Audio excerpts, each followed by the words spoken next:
देखो यहाँ पर एकीकृत शब्द है ना, उसके लिए इंटीग्रेटेड लिखा हुआ है शब्द। वैसे एकीकृत के लिए यूनिफाइड भी आता है। डाइस में जो एकीकृत डाइस शुरू करी थी ना, उसमें उसका यू डाइस नाम रखा था, लेकिन यहाँ पर यू नहीं है, आई नाम रखा है। यानी इसको अपन बोलते हैं इंटीग्रेटेड केजीबीवी, एकीकृत कस्तूरबा गांधी बालिका विद्यालय। देखिए, मैंने आपको ये बताया था कि सत्र 2018-19 में कस्तूरबा गांधी बालिका विद्यालय योजना है, इसमें कुछ परिवर्तन किए गए हैं और इनके अंदर राज्य में जो पहले जो 200 केजीबीवी चल रहे थे, जो 2004 से चल रहे थे, 4-5 से 200 केजीबीवी हैं, उनके अंदर 2009-10 से चल रहे शारदे बालिका छात्रावास जो हैं, जो 186 हैं, उनको भी मर्ज किया गया। ये आप सब जानते हो कि सारे जो 186 हैं, ये कक्षा 9 से लेकर 12 तक की बालिकाओं के लिए हॉस्टल्स हैं सारे, जो 9 से 12 तक की बालिकाओं के लिए होते हैं। तो इनमें से जो 4 टाइप बनाई हैं केजीबीवी की, उनमें ध्यान रखना, ये जो कस्तूरबा गांधी बालिका विद्यालय, ये शारदे बालिका छात्रावास है ना 186, इनको केजीबीवी में शामिल करके जो टाइप 4 है ना, वो बनाई गई।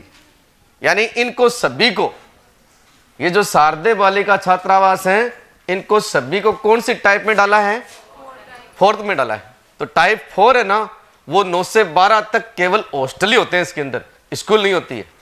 इनकी नोडल स्कूल वो होती है जिसमें वो बच्चे पढ़ने के लिए जाते हैं। निकटतम सीनियर सेकेंडरी स्कूल होती है ना, उसके अंदर तो बालिका पढ़ने के लिए जाती हैं और हॉस्टल उसके अंदर रहती है। तो वहाँ मैंने आपको एक सारणी लिखाई थी जिसमें सारे टाइप हैं, उनकी संख्या बताई थी कि राजस्थान में वर्तमान में जो एकीकृत कस्तूरबा गांधी बालिका विद्यालय योजना जो 2018-19 के अंदर जो समग्र शिक्षा अभियान है, उसके साथ में शुरू करी है, उसके अंदर 319 एकीकृत केजीबीवी हैं, ये शुरू किए गए।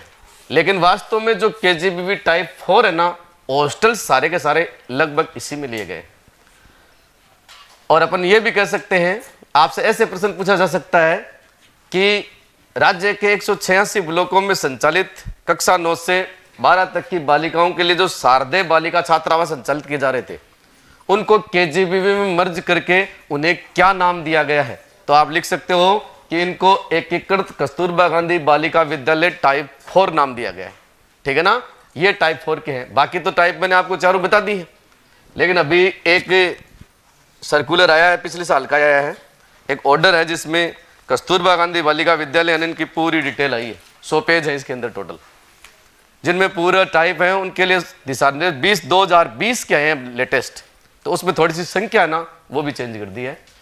319 तो है पूरे के पूरे, लेकिन जो टाइप है फर्स्ट और सेकंड है उसमें थोड़ी चेंजिंग करिए।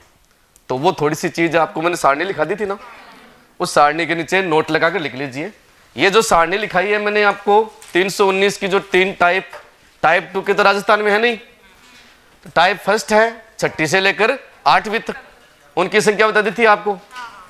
इसके बाद में कितनी बताई थी उसमें संख्या?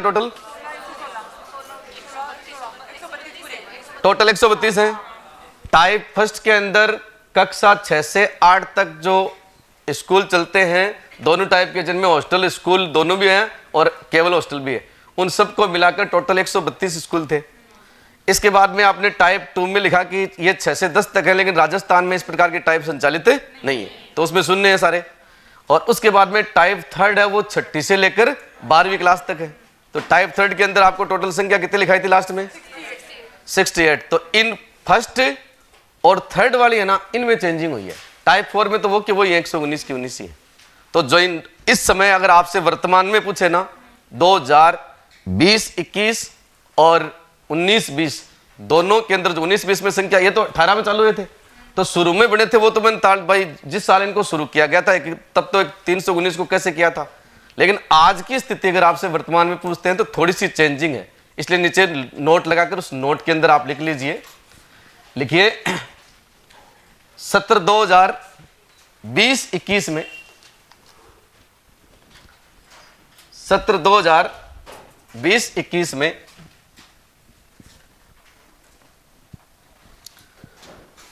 राज्य में संचालित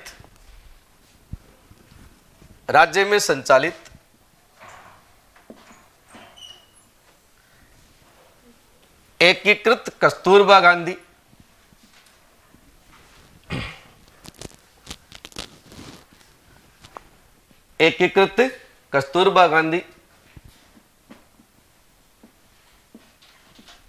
बालिका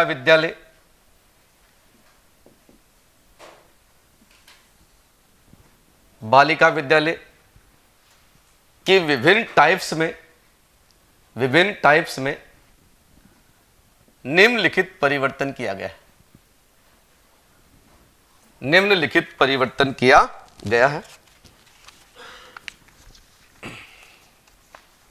तो जो नई सूची सारणी है ये बाकायदा शिक्षा विभाग का ही ऑर्डर है, तो एकदम ऑथेंटिक चीज है। इसमें जो वर्तमान में जो संख्या दी है वो संख्या मैं आपको बता रहा हूं। सबसे पहले लिखना टाइप फर्स्ट संख्या, आपको पता है ये क्लास टाइप फर्स्ट कौन सी क्लास के लिए चलती है? 6 से 8 के लिए चलती है। और इसमें आपको बताया था कि एक तो केवल हॉस्टल, ओनली हॉस्टल, ठीक है ना, एक संख्या तो ये बताई थी, और एक संख्या बताई थी हॉस्टल प्लस स्कूल, दोनों चीज, और उसके बाद में कुल संख्या, टोटल संख्या। तो देखो टाइप फर्स्ट जो है उसके अंदर 6ठी से 8वीं तक की है, लेकिन पहले जो संख्या थी वो तो मैंने आपको लिखाई थी 132 लिखाई थी। हाँ, अब इसमें चेंजिंग कर दी गई है और इसको कर दिया है 13 और 78 कर दिया। 13 और 78 का मतलब 91, इनकी 91 हो गई संख्या। कम कैसे हुए इसकी वजह मैं आपको बता देता हूं। टाइप 2 तो है नहीं ना अपने यहां पर, तो टाइप सेकंड तो छोड़ दीजिए आप, और टाइप थर्ड में संख्या बढ़ गई, क्योंकि टाइप थर्ड मैंने आपको बताया था टाइप थर्ड में कौन सी क्लास आती है? ये तो 6 से 10 है, तो इसमें तो अपने यहां पर है नहीं, इसलिए इसको तो खाली छोड़नी है। और टाइप थर्ड जो है वो 6 से लेकर 12 तक है। भाई सबसे ज्यादा क्लास तो इसमें ही है, चारों टाइप्स में सबसे ज्यादा क्लास है 6ठी से लेकर 12वीं तक, 7 कक्षाएं चल रही हैं इनमें। तो ये अब इन्होंने क्या किया, अभी जो 2020 है उसके अंदर चेंजिंग ये करी कि टाइप फर्स्ट के बहुत सारे 6 से 8 तक वाले स्कूल थे ना, उनको उठा के किस में डाल दिया? 6 से 12 वाले में डाल दिया, इस ग्रुप में डाल दिया, ताकि दोनों अलग अलग नहीं चला कर क्या है, इनको भी इनके साथ में चलाया जाए। तो इधर ये संख्या है ना वो 132 से घटकर कितनी हो गई? 91, और इसमें जो संख्या है वो बढ़ गई है। तो टाइप थर्ड के अंदर लिखना, वर्तमान के अंदर जो ओनली हॉस्टल टाइप थर्ड में चलते हैं केवल 9 के अंदर, 9 ही ऐसे हैं जिनमें ओनली हॉस्टल चलते हैं, और 100 स्कूल ऐसे बना दिए हैं, यहां पर टोटल 100 बना दिए हैं जिनके अंदर हॉस्टल और स्कूल कहां तक? 6ठी से लेकर 12 के लिए। तो टोटल संख्या कितनी हो गई? 109 हो गई। पहले इसमें 68 थे ना, तो ये संख्या इधर बढ़ गई, उधर घटे तो इधर बढ़ा दिए। क्यों? क्योंकि ये सोच रहे थे कि साहब ये 6ठी से 8 अलग चला रहे हैं, तो इसको इन 12 वालों के साथ में ही कर देना, तो 6 से 12 तक तो एकीकृत हो गए। नहीं, कहने का मतलब एक तो 9 से 12 चल रहा था अकेला, अब वो अकेला चल रहा था, उस 9 से 12 वालों को मान लीजिए अगर पहले से चल रहा था तो उसको अपन अगर इसमें मिला देंगे तो कैटेगरी थर्ड में आ जाएगा। तो इसका ये फायदा हो गया। तो इधर ये संख्या है ना टाइप फर्स्ट में और थर्ड में है, चेंजिंग हुई, ये तो अपने यहाँ पर है नहीं। और टाइप 4 है वो वैसी की वैसी है, टाइप 4 के अंदर वही है।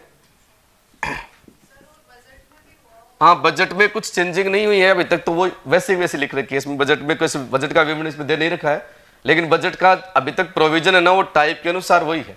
संख्या बढ़ी है स्कूलों की, खाली बच्चों की सीटें भी कई जगह डबल कर दी है।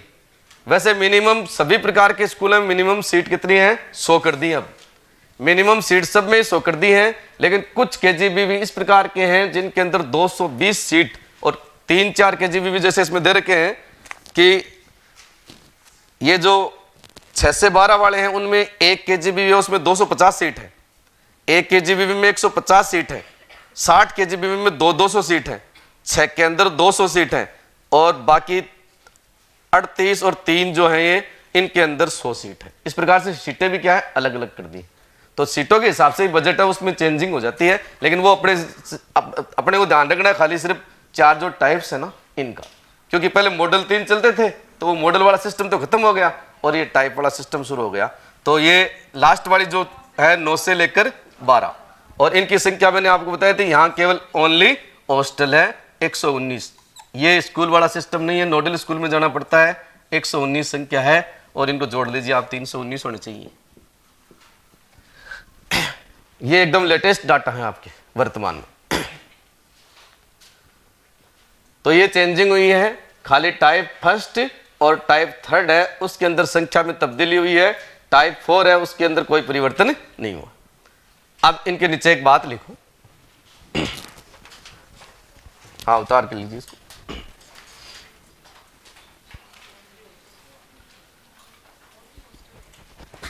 लिखो शारदे बालिका छात्रावासों को, इसके नीचे लिखना शारदे बालिका छात्रावासों को,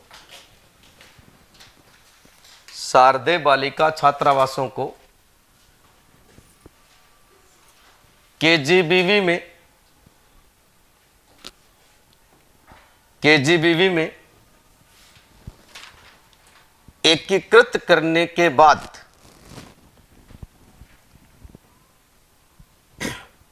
केजीबीवी में एकीकृत करने के बाद इन्हें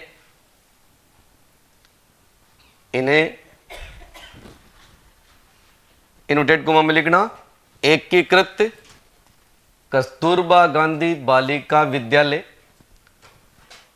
एकीकृत कस्तूरबा गांधी बालिका विद्यालय टाइप 4 नाम दिया गया है, टाइप 4 नाम दिया गया।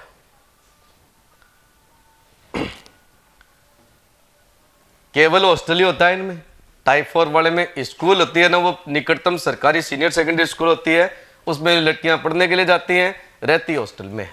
लेकिन देखो सिर्फ हॉस्टल है, लेकिन नाम क्या है इसका, केजीबी विद्यालय है नाम उसका, ठीक है ना। इसको किसी न किसी विद्यालय के साथ में अटैचमेंट कर देते हैं हॉस्टल का, और केजीबी कैटेगरी के अंदर ले लिया, टाइप 4 बना दी। ये विशेष रूप से जो ये ऑर्डर आया, ये टाइप 4 के लिए स्पेशली, उसका ही ज्यादातर विवरण दे रखा है इसके अंदर। तो ये ध्यान रहे कि शारदे बालिका छात्रावासों को जो मिलाया गया है वो चौथी टाइप के अंदर इनको शामिल किया गया, ठीक है। अब अपने राजस्थान में 3 प्रकार के केजीबी चल रहे हैं, 6 से 8 चल रहा है, 6 से 12 चल रहा है, 9 से 12 चल रहा है, 3 टाइप चल रही है। अब इनका संचालन करने का सिस्टम क्या है, तो आप सब जानते हो स्कूलों का संचालन करने के लिए एसडीएमसी और एसएमसी होती है स्कूल लेवल पर, लेकिन यहाँ एसडीएमसी होगी या एसएमसी होगी, आरटी के रूल्स वगैरह वो भी यहाँ पर फॉलो करते हैं लोग, इसलिए एसएमसी और एसडीएमसी दोनों चलती हैं। क्यों? क्योंकि एसएमसी तो आप सब जानते हो, आरटी की धारा जो 21 है उसके अंदर इसका प्रोविजन है, और ये पहली से लेकर 8वीं क्लास के लिए काम करती है, खाली एलिमेंट्री एजुकेशन से संबंधित है। पहले सर्व शिक्षा अभियान के बजट वगैरह जो अनुदान आते थे ना, वो एसएमसी के अकाउंट में आते थे सारे के सारे। और 9 से 12 की जो कक्षा होती है, माध्यमिक कक्षाएं जो होती हैं, इनके लिए एसडीएमसी का प्रोविजन।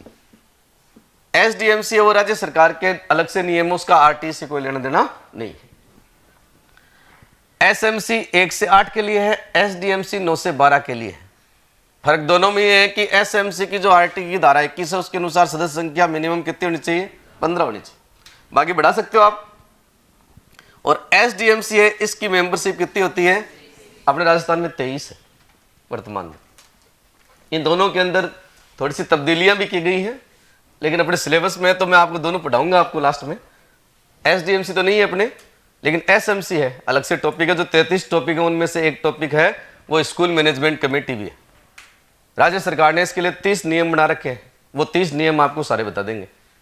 इससे संबंधित अगर कोई प्रश्न आएगा, इसका निर्वाचन क्या कैसे होता है, ऑफिस कहाँ आता है, कितने दिन में बैठक होती है, अगर कोटा पूरा नहीं, कोरम पूरा करने के लिए क्या होता है, कितने % है वो अभिभावक होने चाहिए, कितनी महिलाएं होनी चाहिए, ऐसे रूल है कुछ, तो वो रूल सारा आपको बताएंगे। एसडीएमसी जो है, एसएमसी में जो मूल अंतर है वो एक तो संख्या को मुख्य रूप से लेकर है। इसमें गार्जियंस है ना वो बहुत ज्यादा नहीं होते हैं, इसमें गार्जियंस 75% होते हैं इसमें गार्जियंस का ऐसा रोल नहीं। यहाँ अलग अलग वर्गों से संबंधित है, SC ST अल्पसंख्यक सबके फिक्स है भाई, जो दो गार्जियन इस प्रकार से इसमें लेने हैं। इसमें शिक्षक बहुत ज्यादा होते हैं। इसमें शिक्षक खाली एक तो संस्था प्रधान होता है जो सचिव होता है इसका, और एक अध्यापक होता है जो मान लीजिए जो एक टीचर को लेते हैं। 15 जो कार्यकारिणी है ना इसकी, उसमें एक टीचर को भी लेते हैं। स्कूल का जो महिला होती है तो उसको प्राथमिकता देते हैं, वरना पुरुष को लेते हैं। इसके अंदर टीचर खूब होते हैं। सबसे बड़ी बात तो यह है कि SDMC का अध्यक्ष कौन होता है? प्रिंसिपल होता है। और SMC का जो अध्यक्ष होता है ना, वो अभिभावक होता है, बच्चे का गार्जियंस होता है ना, वो होता है। पहला अंतर तो ये आ गया अध्यक्ष का ही। दूसरा, इसका सचिव है वो संस्था प्रधान होता है। इसका सचिव स्कूल का वरिष्ठ व्याख्याता होता है। सीनियर लेक्चरर होता है ना, जो सबसे सीनियर होता है, उसको सचिव बनाते हैं। तो एक लेक्चरर आ गया इसके अंदर, एक प्रिंसिपल आ गया। इसके अलावा सेकंड ग्रेड के 3 टीचर होते हैं, एक तो साइंस का, एक मैथ का और एक SST का। तीनों सब्जेक्ट जो है ना, उनके विषय अध्यापक भी SDMC के क्या होते हैं? सदस्य होते हैं। तो इस प्रकार से स्कूल के भी कम से कम 5-6 आदमी हो जाते हैं इसके अंदर। यहाँ इस प्रकार की स्थिति नहीं है। यहाँ एक संस्था प्रधान सचिव के रूप में है और एक शिक्षक सदस्य होता है, खाली 2 ही होते हैं। तो इन स्कूलों के अंदर टाइप फर्स्ट के अंदर किसकी आवश्यकता पड़ेगी? केवल SMC। तो इनको संचालित करने की जिम्मेदारी तो किसकी है? SMC की। अगर खुद का KGBV चलता है, 6 से 8 तक का हॉस्टल प्लस स्कूल है, तो उसके अंदर होगी SMC। अगर ओनली हॉस्टल है तो नोडल स्कूल जिसमें बच्चियां पढ़ने के लिए जाती हैं, गवर्नमेंट स्कूल जो निकटतम है ना, उसकी SMC होती है, वो छात्रावास को और इन सब का संचालन करेगी। ठीक है। और टाइप थर्ड है, इसके अंदर दोनों की जरूरत पड़ेगी। 6ठी 7वीं 8वीं के लिए तो क्या चाहिए? SMC। और 9 से 12 के लिए क्या चाहिए? SDMC। और 9 से 12 वाले जो चल रहे हैं, इनके लिए केवल किसकी आवश्यकता पड़ेगी? SDMC की। तो अब नीचे हेडिंग लिखो, एकीकृत KGBV का संचालन। इनका संचालन कैसे होता है? एकीकृत KGBV का संचालन।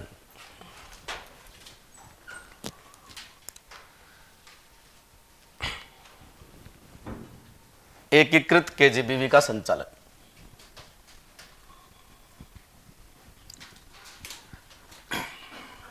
सबसे पहले लिखो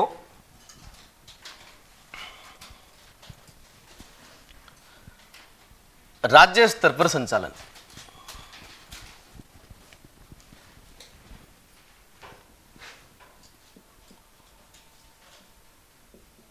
राज्य स्तर पर संचालन। देखो, राज्य, जिला स्तर और उसके बाद में विद्यालय स्तर, इन 3 स्तरों पर इसको कैसे चलाया जाता है, तो इसके लिए क्या व्यवस्था है। आप सब जानते हो कि पहले कस्तूरबा गांधी बालिका विद्यालय शुरू हुए थे 2004-5 में। उस समय इनको कुछ समय निकलने के बाद में 1 अप्रैल 2007 से इनको सर्व शिक्षा अभियान में ले लिया था। लेकिन बाद में क्या है कि पहले ये 6ठी से 8वीं तक ही चलते थे, इसलिए एलिमेंट्री एजुकेशन के ही थे खाली। लेकिन बाद में इनको जब क्रमोन्नत किया जाने लग गया, 10वीं तक और 12वीं तक हो गए ना, तो इनमें क्या है कि SSA के साथ साथ में रमसा के रूल भी लागू हो गए। भाई रमसा की योजनाएं भी तो लागू करनी पड़ेंगी, 9 से 12 तक चल रहे हैं तो SSA और रमसा दोनों से संबंधित काम होने लग गया इनमें। लेकिन अपन ने देखा कि समग्र शिक्षा अभियान शुरू होने के बाद में SSA और रमसा दोनों एकीकृत हो गए, और इन दोनों को मिलाने के बाद में क्या है, समसा आ गया। तो अगर आज इनकी अपन बात करें, पुरानी बात तो देखो अलग है कि ये SSA में भी रहे हैं, रमसा में भी संचालित है, दोनों से बजट मिला इनको। लेकिन आज अगर आपसे पूछा जाए कि इन स्कूलों का संचालन किस योजना के तहत हो रहा है, तो समसा में हो रहा है। समग्र शिक्षा अभियान है, और उसकी नोडल एजेंसी आप सब जानते ही हो, राजस्थान स्कूल शिक्षा परिषद है, वो पूरे राज्य में इनको संचालित कर रही है। जैसे Swami Vivekananda government model school है ना, SVGMS को कर रही है, वैसे ही इनको कर रही है। तो राज्य स्तर पर संचालन में लिखिए, वर्तमान में एकीकृत KGBV, वर्तमान में एकीकृत KGBV समग्र शिक्षा अभियान यानी समसा, समग्र शिक्षा अभियान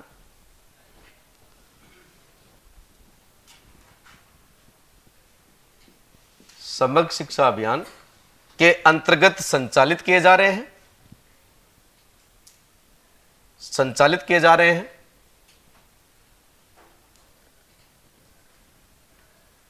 इनको संचालित करने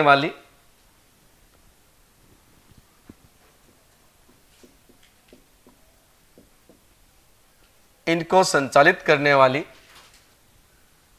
नोडल एजेंसी का नाम राजस्थान स्कूल शिक्षा परिषद है। राजस्थान स्कूल शिक्षा परिषद RCSCE राजस्थान स्कूल शिक्षा परिषद है, जिसका मुख्यालय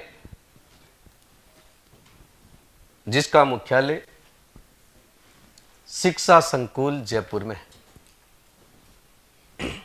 जिसका मुख्यालय शिक्षा संकुल जयपुर में।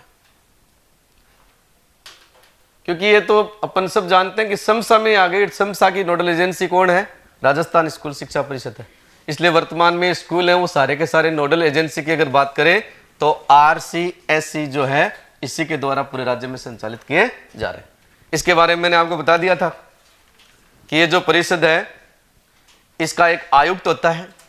इसके अलावा आपको ये भी बताया था कि इसका पदेन अध्यक्ष है वो मुख्यमंत्री होता है, ठीक है।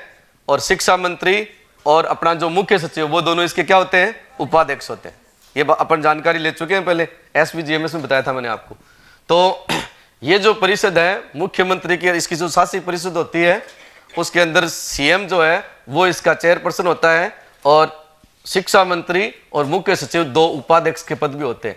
बाकी विभिन्न प्रकार के जो विभाग हैं उनके निदेशक वगैरह हैं, सचिव वगैरह हैं, वो इसके मेंबर होते हैं। बहुत बड़ी काउंसिल है जो पूरे राजस्थान में स्कूल एजुकेशन का काम देखती है, यानी जो स्कूल शिक्षा एवं भाषा विभाग है उसकी मदद करती है और स्कूल एजुकेशन में जितने भी प्रोजेक्ट आते हैं उन प्रोजेक्ट को देखने का काम भी यही करे। सबसे बड़ा प्रोजेक्ट वर्तमान में समग्र शिक्षा अभियान है जिसको यही संचालित कर रही है। उसमें जितनी भी SSC की, रमसा की जो गतिविधियां पहले चलती थी ना, सारी की सारी इसके हाथ में आ गई हैं। पहले ये राजस्थान प्रारंभिक शिक्षा परिषद, राजस्थान माध्यमिक शिक्षा परिषद SSC और रमसा के तहत चलाती थी, लेकिन वो मर्ज होने के बाद में अब सारी शक्तियां इसके पास में आ गई। तो ये तो बात हुई राज्य स्तर पर संचालन की। अब लिखिएगा जिला स्तर पर संचालन। जिला स्तर पर संचालन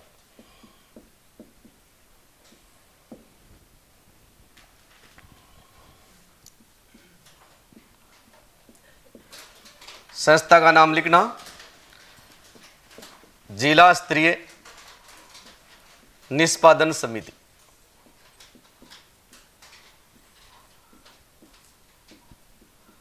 जिला स्तरीय निष्पादन समिति पूरे जिले में KGBV को संचालित करने के लिए एक जिला स्तरीय निष्पादन समिति, जैसे SVGMS में लिखवाई थी ना आपको कलेक्टर की अध्यक्षता में, तो ये भी कलेक्टर की अध्यक्षता में होती है। इस समिति का अध्यक्ष भी जिला कलेक्टर ही होता है।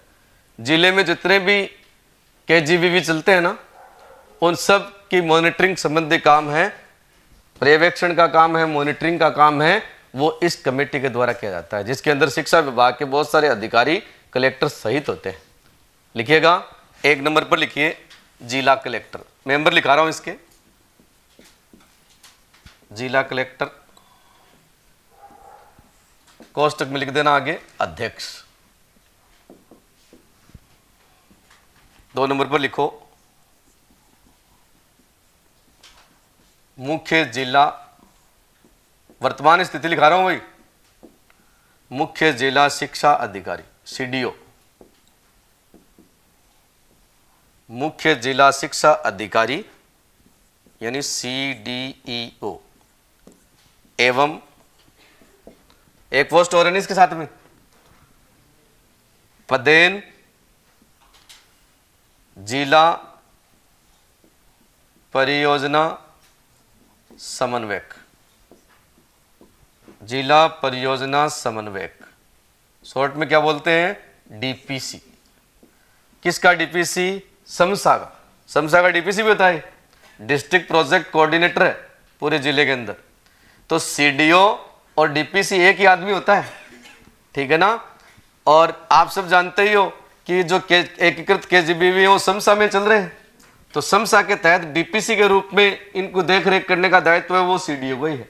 और साथ साथ में स्कूल भी चल रहे हैं, तो स्कूलों का काम एजुकेशन का तो देखता है और प्रोजेक्ट का भी देखता है, इसलिए दोनों ड्यूटी बनती है इसकी। पहले क्या होता था, यहां जिला कलेक्टर के साथ में एलिमेंट्री का डीओ, सेकेंडरी का डीओ, एसएसए का डीपीसी, रमसा का डीपीसी, दोनों के डीपीसी भी होते थे, वो एडीपीसी वो मेंबर होते थे। लेकिन अब अपन सब जानते हैं कि जिले में मुख्य जिला शिक्षा अधिकारी का पद आ गया है, इसलिए उनको तो हटा दिया इस कमेटी में, और जिला कलेक्टर के बाद में सीडीओ को ले लिया है, जो पदेन जिला परियोजना समन्वयक समग्र शिक्षा अभियान भी होता है, ठीक है। ये सचिव होता है, इसके आगे लिख देना सचिव, कमेटी का सचिव है ये, सेक्रेटरी। 3 नंबर लिखिए, 3 नंबर पर लिखना अतिरिक्त जिला परियोजना समन्वयक, एडीपीसी होता है भाई, एडीपीसी समसा समग्र शिक्षा का जो एडीपीसी है, जो इस डीपीसी के जस्ट नीचे काम करता है। आपको मैंने नवीन एकीकृत शिक्षा योजना पढ़ाई थी, उस समय एक बात बताई थी कि मुख्य जिला शिक्षा अधिकारी के अंडर में जिला मुख्यालय पर 4 जिला शिक्षा अधिकारी है ना, उस रैंक के ऑफिसर बैठते हैं, जिनमें एक तो एलिमेंट्री मुख्यालय का डीओ होता है, एक सेकेंडरी मुख्यालय का डीओ होता है, एक डाइट का प्रिंसिपल होता है, और एक समग्र शिक्षा अभियान का एडीपीसी। तो देखो इसकी रैंक तो होती है डीडी की, डिप्टी डायरेक्टर रैंक का है ना सीडीओ, और इसकी रैंक क्या होती है, इसकी डीओ की होती है। ये जिला शिक्षा अधिकारी के इक्विवेलेंट है, इसलिए जो एलिमेंट्री और सेकेंडरी वाले डीओ है ना, उनको इसमें से बाहर निकाल दिया है, क्योंकि उनके बराबर का अधिकारी आ गया ना इसमें, इसलिए उसकी कोई आवश्यकता नहीं है। सीडीओ आ गया और उसके बाद में डीओ रैंक का तो ये खुद ही है, इसलिए उनको लेने की कोई जरूरत नहीं। पहले 2 आदमी वो भी होते थे। 4 नंबर पर लिखिए उपनिदेशक, उपनिदेशक समेकित बाल विकास सेवाएं, एक वो होता है ना डिपार्टमेंट आईसीडी वाला, उपनिदेशक समेकित बाल विकास सेवाएं। अरे एक योजना चलती है बच्चों से संबंधित, इसको बोलते हैं अंग्रेजी में integrated child development service, ICDS. एक डिपार्टमेंट है जिले के अंदर, इस डिपार्टमेंट का बच्चों से विकास से संबंधित सेवाएं देते हैं। इनका सबसे बड़ा जो अधिकारी जिले में बैठता है उसको क्या बोलते हैं, डिप्टी डायरेक्टर बोलते हैं। तो ये उपनिदेशक समेकित बाल विकास सेवाएं जो जिला स्तर पर अधिकारी होता है, वो भी जिला स्तरीय निष्पादन समिति है, उसका अध्यक्ष होता है। इसके बाद में 5 नंबर पर लिखिए, सॉरी अध्यक्ष नहीं, मेंबर। भाई अध्यक्ष तो एक हो ही गया, ये अब बाकी सारे मेंबर हैं जो जितने बता रहा हूं, इस कमेटी में मेंबर है। इसके बाद में लिखिए 5 नंबर पर लिखिएगा मुख्य चिकित्सा एवं स्वास्थ्य अधिकारी, क्या बोलते हैं, सीएमएचओ बोलते हैं क्या। जिले में जो जिले का पूरा मुख्य चिकित्सा एवं स्वास्थ्य अधिकारी होता है, वो भी इसका मेंबर होता है, मुख्य चिकित्सा एवं स्वास्थ्य अधिकारी। 6 नंबर पर लिखना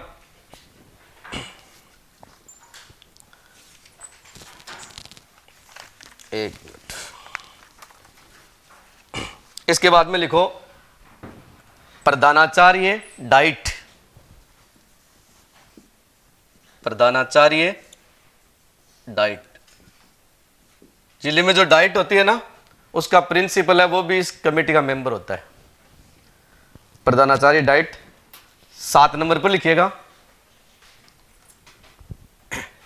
7 नंबर पर लिखो जिला कलेक्टर द्वारा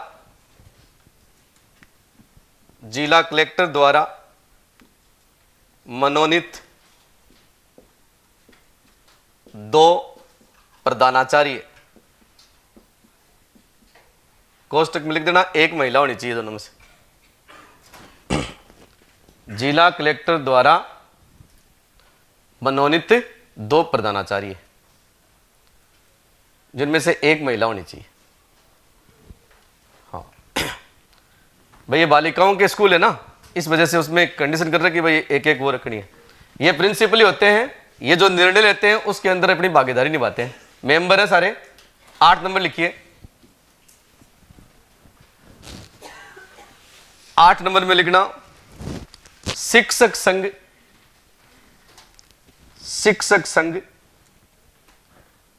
के 2 सदस्य, शिक्षक संघ के 2 सदस्य, कोष्टक में लिख लेना जिला कलेक्टर द्वारा नामित।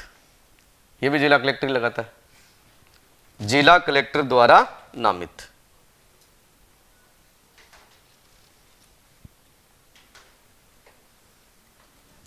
बस ये 8 लोग हैं। तो भाई 2 अपने शिक्षक संघ नहीं होते क्या? जैसे शिक्षक संघ शेखावत है, शिक्षक संघ रेसला है, इस प्रकार से अलग अलग शिक्षक संघ हैं। उनमें से 2 प्रतिनिधि होते हैं, उनको जिला कलेक्टर है वो नॉमिनेट करता है। 2 सदस्य होते हैं। ये सब लोग मिलकर पूरे जिले के अंदर जो भी केजीबीवी चलते हैं ना, उन सब की मॉनिटरिंग का काम, उनको संचालित करने का, उनका बजट वगैरह, उनकी ऑडिट वगैरह देखना, ये सब दायित्व इन लोगों के हाथ में है। और जिला कलेक्टर की अध्यक्षता में समिति है वो संचालित होती है। तो एकीकृत केजीबीवी जो है उसको मैंने आपको राज्य स्तर पर संचालन कैसे होता है ये बात बता दी है। उसके बाद में आपने जिला स्तर पर देख लिया है। और उसके बाद में अगर बात आती है विद्यालय स्तर पर, तो नीचे लिखिए विद्यालय स्तर पर संचालन। स्कूल लेवल पर तो एसएमसी एसडीएमसी करती है, लेकिन एक यहां पर हॉस्टल कमेटी और होती है। विद्यालय स्तर पर संचालन, विद्यालय स्तर पर संचालन।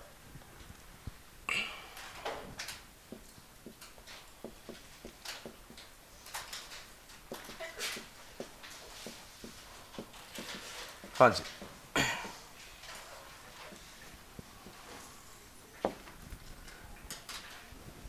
तो देखो 3 टाइप है।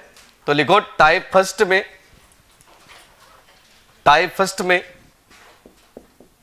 6 से 8 है ना। टाइप फर्स्ट में संचालन हेतु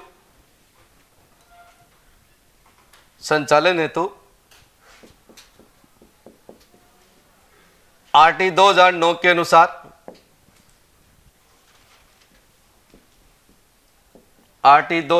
अनुसार विद्यालय प्रबंधन समिति का प्रावधान है। विद्यालय प्रबंधन समिति का प्रावधान है, यानी एसएमसी है। फिर लिखो टाइप 3 के लिए एसएमसी तथा एसडीएमसी। टाइप 3 के लिए एसएमसी तथा एसडीएमसी। इसमें डेवलपमेंट शब्द और आ जाता है एक्स्ट्रा बस खाली। विद्यालय विकास एवं प्रबंधन, और ये विद्यालय प्रबंधन। अब इनको भी मर्ज करने पड़ेंगे, क्योंकि अब सेकेंडरी सीनियर सेकेंडरी वाला सिस्टम अलग हो गया ना। एसएसए रमसा का समसा हो गया, इसलिए सब में बजट एक ही मत से आना है। पहले क्या होता था, दोनों के अकाउंट अलग अलग रखने पड़ते थे स्कूलों में। जैसे पहली से लेकर 12वीं तक की स्कूल चलती थी ना, उसके अंदर 1 से 8 तक जितने भी पैसे आते थे ना, वो एसएसए के अकाउंट यानी द्वारा आते थे, तो वो तो एसएमसी के अकाउंट में जमा होते थे। और जो रमसा में आता था वो एसडीएमसी में, इसलिए दोनों के खाते भी अलग अलग रखने पड़ते थे। लेकिन अब सरकार ने इस प्रकार की बात कही कि अब आप स्कूल में क्या है, दोनों का एक अकाउंट रहेगा और वो समसा के नाम से हो जाएगा, क्योंकि अब एसएमसी और एसडीएमसी दोनों अलग अलग करने की आवश्यकता नहीं। लेकिन ये थोड़ी सी दिक्कत इसलिए हो गई, पहले आपको बता दूं कि 2008 से पहले जितने भी स्कूल थी ना, उन सब के अंदर एक ही संस्था थी एसडीएमसी, चाहे 5वीं तक की हो, चाहे 8वीं तक की हो, चाहे 10वीं तक हो, चाहे 12वीं तक हो, सब में ये ऐसा सिस्टम था। लेकिन ये आरटी में जो धारा 21 आई ना, उसके अंदर इसका नाम क्या रख दिया, एसएमसी। तो उस टाइम पर जब ये आरटी लागू हुआ था, उसी समय हम नौकरी लगे थे, 2008 में लगे थे। तो जिस स्कूल में हम गए ना, तो वहां पर हमारे पास ऑर्डर आया था कि आरटी रूल्स के अनुसार आपको एसडीएमसी को तो भंग करना है, और किसका गठन करना है, एसएमसी का गठन करना है और वो खाता बंद करवा के और एसएमसी के नाम से खाता खुलवाना है, फिर नया खाता खुलाना पड़ा स्कूल के अंदर। तो ये उस वजह से चेंजिंग हुई, वरना तो सब में एसडीएमसी होती थी। लेकिन अब क्या है कि ये एलिमेंट्री के लिए इसको कर दिया और सेकेंडरी के लिए इसकी मेन वजह एसएसए और रमसा थे, उनके बजट थे, इस वजह से किया था। और एक ये आरटी वाला जो रूल आ गया ना, इसकी वजह से, वरना तो एसडीएमसी है ना वही सही है, उस सारा काम देख लेती है। लेकिन अब इस प्रकार का प्रोविजन कर दिया कि साहब इसमें जो 75% अभिभावक होने चाहिए, 50% महिलाएं होनी चाहिए, ये शर्त है ना वो इसमें लागू है, इसमें लागू नहीं है। और अपने सिलेबस में एसएमसी है, एसडीएमसी नहीं है। लेकिन आपके सिस्टम उल्टा है, जिन स्कूलों में आपको जाना है उसमें एसडीएमसी मिलेगी आपको, जबकि आपके सिलेबस में क्या डाल रखी है, एसएमसी डाल रखी है। ये होनी चाहिए आपके सिलेबस में, क्योंकि सेकेंडरी और सीनियर सेकेंडरी स्कूलों में ये होते हैं। लेकिन अब कर रखा पुराने टाइम से चल रहा है, इसलिए चलिए। तो टाइप 3 है, उसके अंदर दोनों प्रकार की संस्थाएं होंगी जो विद्यालय में प्रबंधन का काम देखेगी। और लास्ट बात लिखो टाइप 4, लिखो टाइप 4 जो है, टाइप 4 के लिए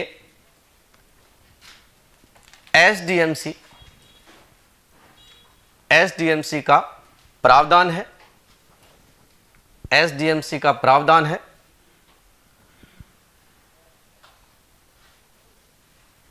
फिर लिखना ये सभी समितियां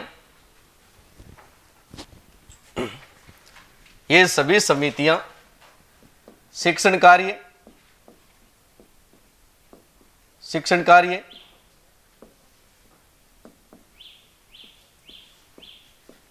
अनुदान उपयोग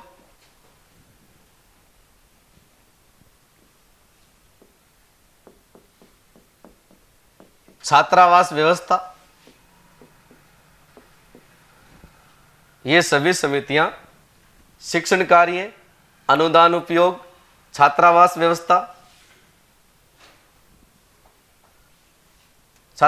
व्यवस्था इत्यादि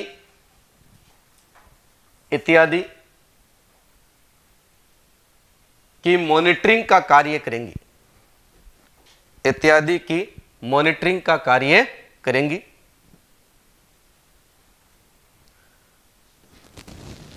मॉनिटरिंग का मतलब समझते हो ना आप भाई, एक तरह से इनका निरीक्षण करना कि ये काम ठीक ढंग से हो रहे हैं या नहीं हो रहे।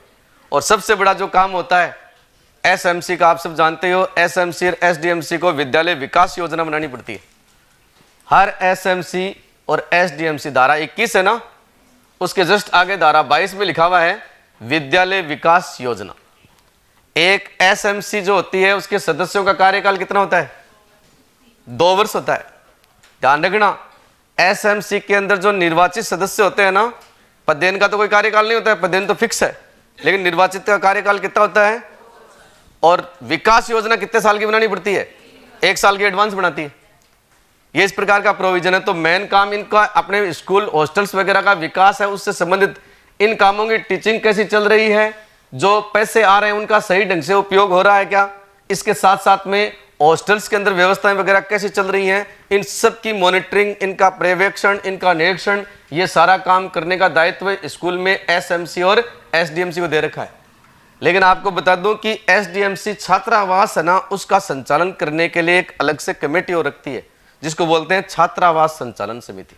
विशेष रूप से जहां जिन स्कूलों में हॉस्टल्स है ना, उन हॉस्टल्स के लिए, वहां पर क्या हॉस्टल तो लगभग सब में ही है भाई, स्कूल भले ही नहीं हो लेकिन हॉस्टल तो होता ही है ना। तो उस हॉस्टल का संचालन करने के लिए एसएमसी के और एसडीएमसी के अंडर में एक छात्रावास संचालन समिति और चलती है। अंतिम बात वही लिखनी है आपको, नीचे लिखो, इसी में लिखना विद्यालय स्तर पर ही छात्रावास संचालन समिति, छात्रावास संचालन समिति।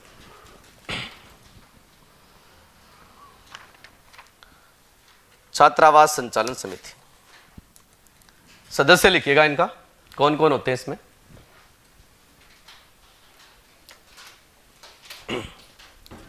एक नंबर पर लिखिए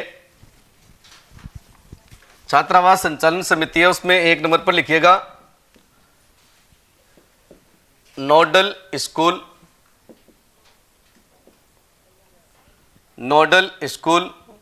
का संस्था प्रधान।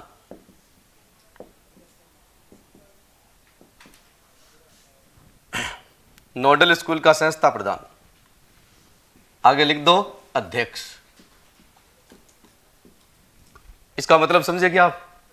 जैसे टाइप 4 की बात करते हैं उदाहरण के लिए, वहां हॉस्टल ही है ना, स्कूल नहीं है तो पास में नोडल स्कूल है। अगर मान लीजिए स्कूल कैंपस के अंदर है तो नोडल स्कूल उसका वही होगा, या अंदर है तो वो हो जाएगा, और निकटतम सरकारी है तो वो हो जाएगा। तो उसका संस्था प्रधान है ना, वो छात्रावास समिति का क्या होगा? अध्यक्ष होगा। नंबर 2 लिखो, अतिरिक्त जिला परियोजना समन्वयक, एडीपीसी, एडीपीसी समसा,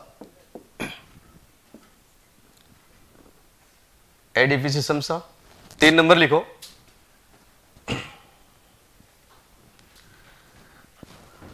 नोडल विद्यालय, नोडल विद्यालय के एसएमसी या एसडीएमसी का सचिव।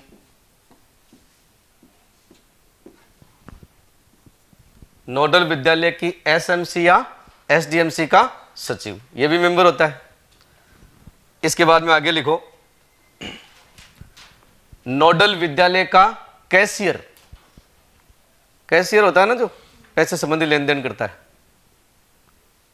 नोडल विद्यालय का कैशियर।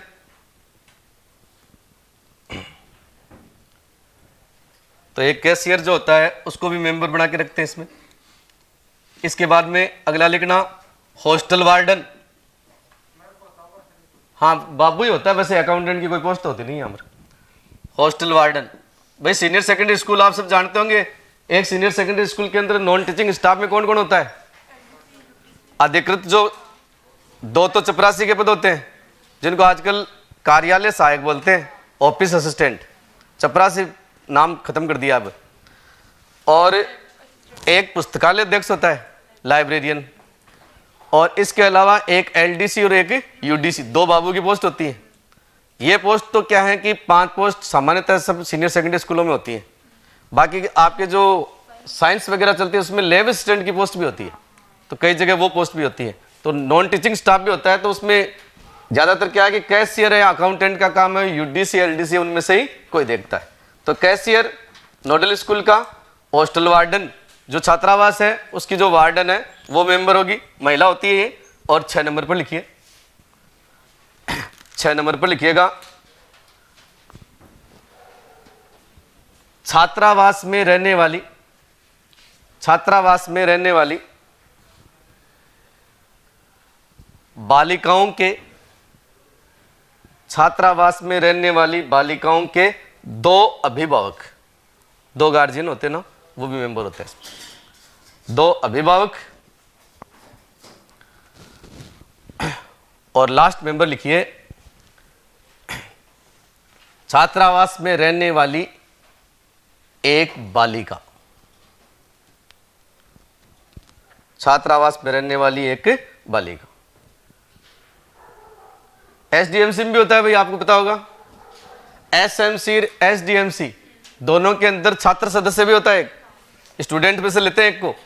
हाँ ज्यादातर जो लास्ट 11वीं, इसमें 11वीं या 12वीं स्कूल में पढ़ने वाली जो होती है ना, उसको बढ़ाते हैं। ज्यादातर ये रखता है कि कक्षा में सबसे ज्यादा नंबर जिसके आते हैं ना, उसको लास्ट 1 साल के लिए उसका मेंबर बना देते हैं। इस कमेटी में भी रखते हैं, एसएमसी में भी रखते हैं, यहाँ भी रखते हैं। ये इनको संचालित करने का तरीका।